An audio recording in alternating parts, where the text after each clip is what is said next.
하늘 아래 모든 것에는 시기가 있고 모든 일에는 때가 있다. 하느님께서 마련하신 일을 보았다. 그분께서 모든 것을 제때에 아름답도록 만드셨다. 나의 반석 주님은 찬미 받으소서. 그러면 너희는 나를 누구라고 하느냐? 하느님의 그리스도이십니다. 오늘 주님께서 여러분들을 이 거룩한 양주 순교 성지에 초대해 주시며 또 이 미사를 통해 선물로 주시는 말씀드립니다. 네, 참미 예수님.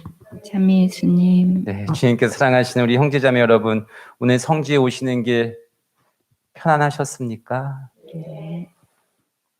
우리 영상을 통해서 또 이 함께 하시는 우리 여러분, 오늘 주님 대전 앞에 오시는 길 편안하셨습니까? 네. 여러분들 야훼 이레라는 말을 알고 계십니까? 그 아브라함이 정말 귀하게 귀한 사랑하는 아들 이사약을 야훼 하느님께서 제물로 바치라고 하니 정말 부모님한테서 사랑하는 자식은 자기 목숨보다도 더 귀한 것이고, 그래서 여인이 받아야 될 가장 큰 고통은 자기 자녀가 죽어가는 것을 볼 때 가장 큰 고통이라고 합니다. 어렵게 귀하게 낳은 이삭을 제물로 바치라고 하는데 그럼 주시지를 말든가. 도저히 이해 안 되는 상황에서 아브라함은 세상의 뜻이 아니라 하나님의 뜻에 따라 한 걸음 한 걸음 이삭을 데리고 산으로 올라갑니다. 그래서 이삭을 제물로 바치려고 할 때 천사가 나타나서 저기 어린 양이 있으니 그 어린 양으로 바쳐라. 그래서 그때부터 야훼 이레라는 말을 교회는 쓰게 됐습니다. 주님께서 마련해 주신다는 뜻입니다. 저는 이런 야훼 이레라는 말을 사제 생활을 하면서 이 말씀에 대한 체험을 많이 하며 지내왔습니다. 또한 이곳 양주 순교 성지에서도 그렇습니다. 하나님께서 마련해 주신다는 그 말의 체험을 하루하루 하며 살아가고 있습니다. 야훼 이레가 언제 이루어지느냐? 바로 오늘 아브라함이 이삭을 바쳤던 것처럼 하나님의 뜻에 따라 살아갈 때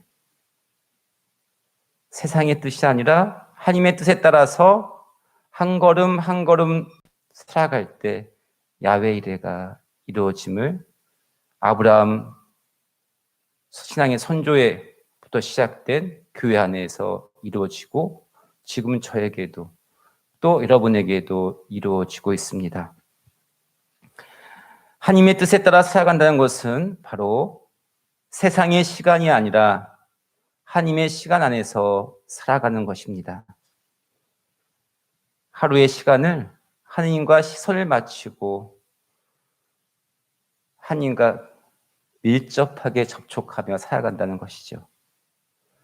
그렇게 살아가면 세상이 주는 두려움과 불안함이 아닌, 허함이 아닌 하나님의 시간 속에서 우리는 거룩함과 든든함과 설렘을 선물로 받습니다.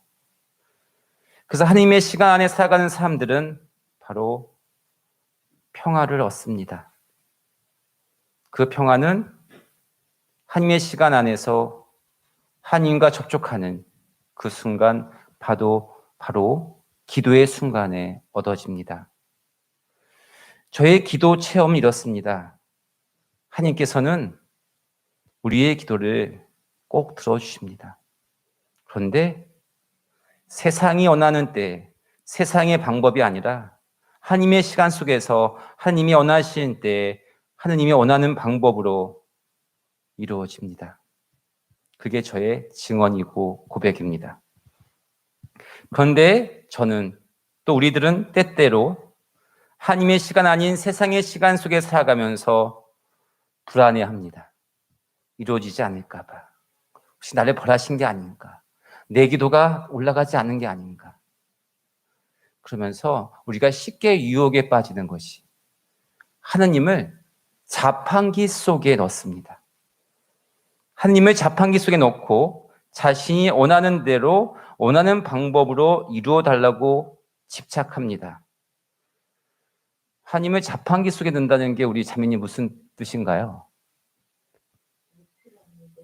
생각. 그렇죠. 그러니까 쉽게 생각하면 300원을 넣으면 밀크커피가 나와야 되는 거야. 누르면 1,000원 넣으면 1,000원짜리 나와야 되니까 내가 딱 정해 놓는 거죠. 내가 오늘부터 27일 기도를 하겠습니다. 54일 기도를 하겠습니다. 100일 기도를 하겠습니다 하면서 그때 딱 나와야 되는 거죠. 느낌 파고죠. 근데 그때 이루어지지 않으면 어떻게 해요? 그 자판기가 망가진 게 아닌가 하면서 처음에는 그렇지 않아요. 처음에는 이제 용한 데 찾아다녀요. 일단은 이 그리스도교 신앙 안에서 이 우리가 인터넷으로 든 거 있죠? 인터넷 말고. 인터넷으로 들은 용안들을 찾아다닙니다. 그러다가 안 되면 진짜 용안 데 가는 거야. 자판기 속이. 자판기가 망가졌다 가면서. 사실 저도 여기서 이 자판기 속에 있는 하나님을 자판기 속에 놓고 많이 살았습니다. 가장 하나님을 자판기 속에 넣었을 때가 언젠가를 제가 돌이켜봤더니 신학교 2학년 올라갈 때 저는 사실 여러 가지 올라가기 전이 그냥 입학할 때 성소를 받고 입학했을 때 하나님 제가 전혀 새로운 삶을 살겠습니다. 이제는 이 세상의 삶과 달리 하나님의 일꾼 살 테니 우리 집안에 제발 평화 좀 주십시오. 엄마 아빠 싸우지 않게 해주십시오. 평소 엄마가 우는 모습만 봤던 저에게는 제발 좀 아버지 좀 회개할 수 있게 해달라고 하고 그래서 정말 신학교 1학년 때에는 누가 보면 정말 쟤는 저렇게 철저히 살고 때로는 이렇게 좀 쉽게 하면 재수없다 정도로 규칙 딱 지키고 딱딱하고 뭐 진짜 근데 그전에는 좀 제가 신학교 들어가기 전까지는 좀 고등학교 때 반장을 하면서 우리 동네 하숙을 많이 해서 친구들 리더로 살아서 엄마 속을 많이 새겼어요. 그러다가 신학교 간다고 하니까 어머니가 참 기다림 보람이 있으셨는지 서울대 입학한 것처럼 보다 더 좋아하셨는데 신학교 입학하면서 이렇게 그렇게 살지 않겠습니다 하고 얘기를 했더니 하니까 약속했는데 그래서 정말 열심히 다르게 살아보려고 애를 쓰고 정말 철저하게 살았는데 하나님은 정말 들어주시지 않으시고 더 전화만 하면 어머니 울고 계시고 그래서 제가 이제는 어머니라도 집안에도 살려야 되겠다 싶어서 좀 이제 다른 길로 가자 세상으로 나아가자 했는데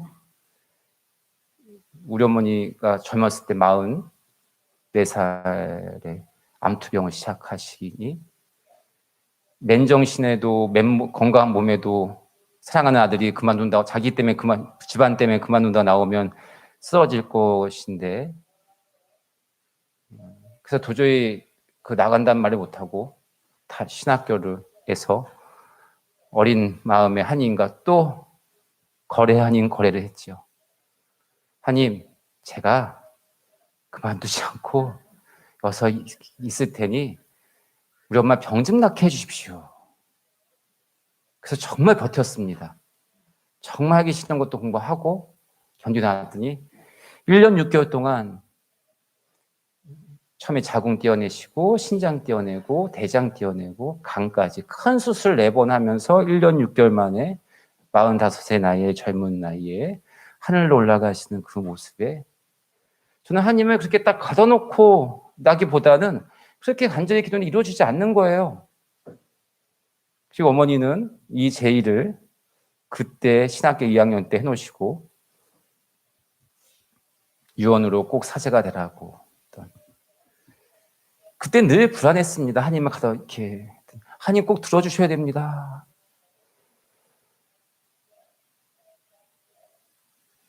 불안했고 두려워했습니다. 그런데 제가 나중에 이런 특별한 강의 시간에 또 나누면 신앙의 증언을 할 텐데, 지금은.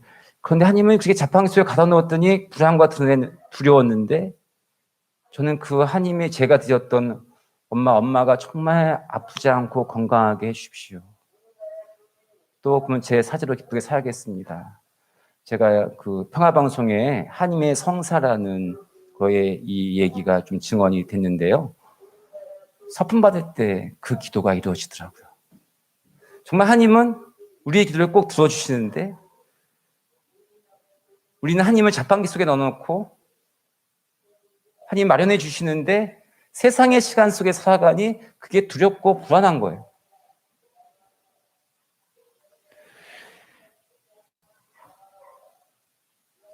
오늘 우리가 선물로 받은 일독수의 말씀에서 가장 많이 나오는 단어는 때입니다. 모든 것은 때가 있는데 우리는 그것을 내가 가둬놓고 기다리지 못합니다. 하나님의 시간 속에 우리를 이끄시는데 그 이끄심을 바라보지 못하고 지키지 못하고 견디지 못합니다. 하늘 아래 모든 것에는 시기가 있고 모든 일에는 때가 있다고 오늘 일독서에서 말씀하십니다. 그 하나님의 시간 속에서 그 때를 살아가는 사람들은 하나님께서 마련하신 일을 보았다고 합니다. 참 아름다운 것을 보았다고 합니다. 바로 야외 일에 하나님께서 마련하신 것을 하나님의 시간 속에 살아가는 사람들은 본다고 합니다. 그리고 그 섭리를 봅니다. 이렇게 살아가는 우리들은 예수님을 용암무당이나 예언자나 그런 삶이라고 하지 않습니다. 오늘 예수님께서 사람들이 나를 누구라고 하느냐 했더니 쉽게 생각하면 지금 생각하면 용한 사람이에요. 예언자 왔고요. 예언자 엘리야라고 하고 세례자라고 그 사람 속에서 바라보는 거예요. 그랬더니 베드로가 그러면 너희는 누구라고 생각하느냐? 하나님 안에 살아가는 사람들은 예수님이 어떤 분인지. 예수님이 우리에게 무엇을 주느냐? 영원한 생명을 준다는 겁니다. 그 영원한 생명을 지금부터 살게 해준다는 겁니다. 그래서 그것을 우리는 교회는 그리스도라고 고백합니다. 메시아라고 고백합니다. 그리고 당신은 바로 나의 기도를 들어주신 분이니 하나님의 아들이라고 고백합니다.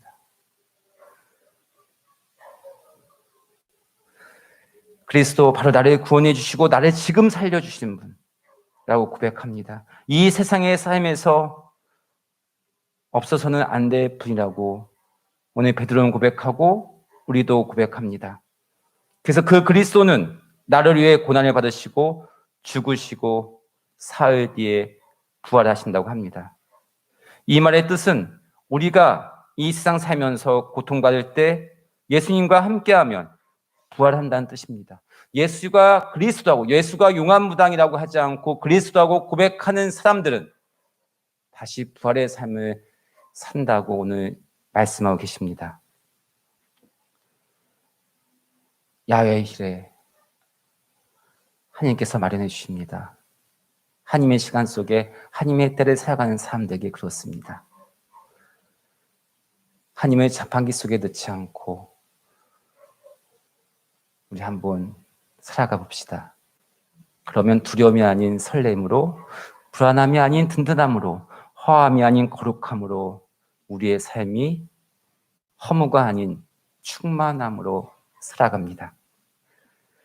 사랑하는 형제 여러분, 오늘의 이 말씀들을 삶 안에서 살아가며 이 말씀들이 이루어졌음을 증언하신 분이 이 양주 순교 성지의 순교자들입니다.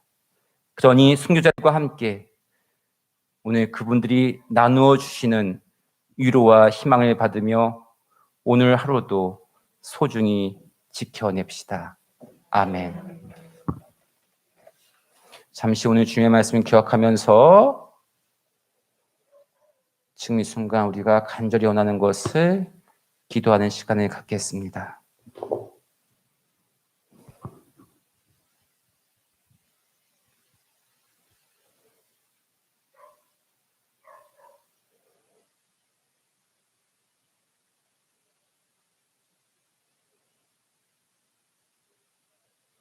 좋으신 주님, 지금 이 순간 여기 모인 이들이 당신께 간절히 바치는 기도들을 들어주십시오. 당신의 시간 속에 살아갈 수 있도록 우리를 붙잡아 주시고 도와주십시오. 야외 일에 하나님께서 마련해 주신다는 그 믿음은 바로 하나님의 시간 속에 살아가는 사람들의 축복임을 깨닫게 해주십시오. 당신을 하나님의 아들 그리스도라고 고백할 수 있도록 우리의 삶에서 당신께서 함께해 주시고 우리를 일으켜 주십시오. 도와주십시오. 우리 주 예수 그리스도를 통하여 비나이다. 아멘.